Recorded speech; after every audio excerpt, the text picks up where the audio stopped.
Into this political, so I know, Abdullah, you have something to say, but what do you read in this political setup where now the deputy president is getting support from the unlikely allies? I mean, Kalonzo defending Gachagua amid ouster onslaught, saying that we will stand with you, the people of the mountain have friends.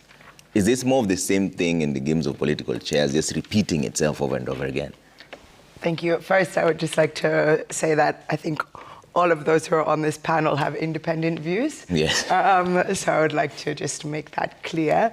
I'd like to just first quickly piggyback off of the last thing. Even if you resign, you have no dignity. There's no dignity left. There's nothing left for you. There's no leadership. We don't want you anywhere. I hear New York is very welcoming.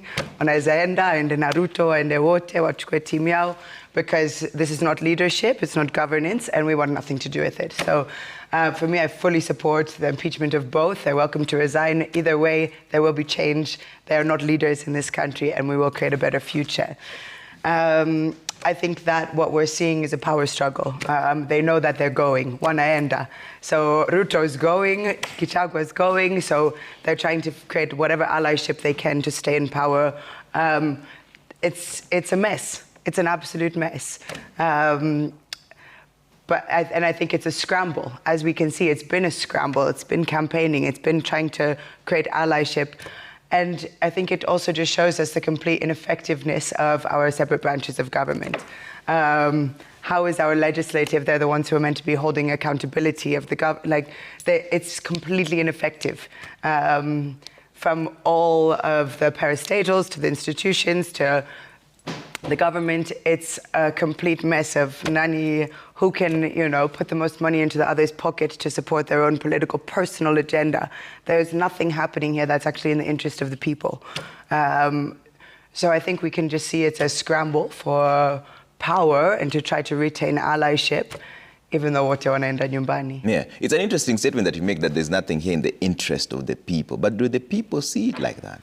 Because the same politicians keep saying that if you touch the deputy president, you're touching the Mount Kenya region. And we've spoken to some of them who say that it is indeed true. That is our person. We want them in there. For a long time, I think that our people are so brainwashed, which is, I myself included, all of us are at fault for enabling a system that's based on, region and tribe and little, even if the government is actually serving that area better. That's within their mandate. That's not, it's, so this idea of continuing, which we've seen happening over the past 3 months, it's let me go to this region, let me reestablish my footing there. I don't think it's gonna last long. At this point, yes, we're still divided. Okay, watu wa coast wamefurahika because Joho amepata a mining blue economy position. So we still have that within us to think, which I don't blame us, to think that people from our region will serve our interests. And there's a lot of wealth, not necessarily going back in for the right reasons, but that does go back into specific areas. And there's a very small percentage of our population that benefits a lot when certain people are in power. So of course they're going to continue supporting it. But I don't think it's obviously not a sustainable solution. It's not going to continue this way for long. I think it's becoming a lot more blatant how little the government truly has the interest of the people on a broad level. Okay. Mohammed?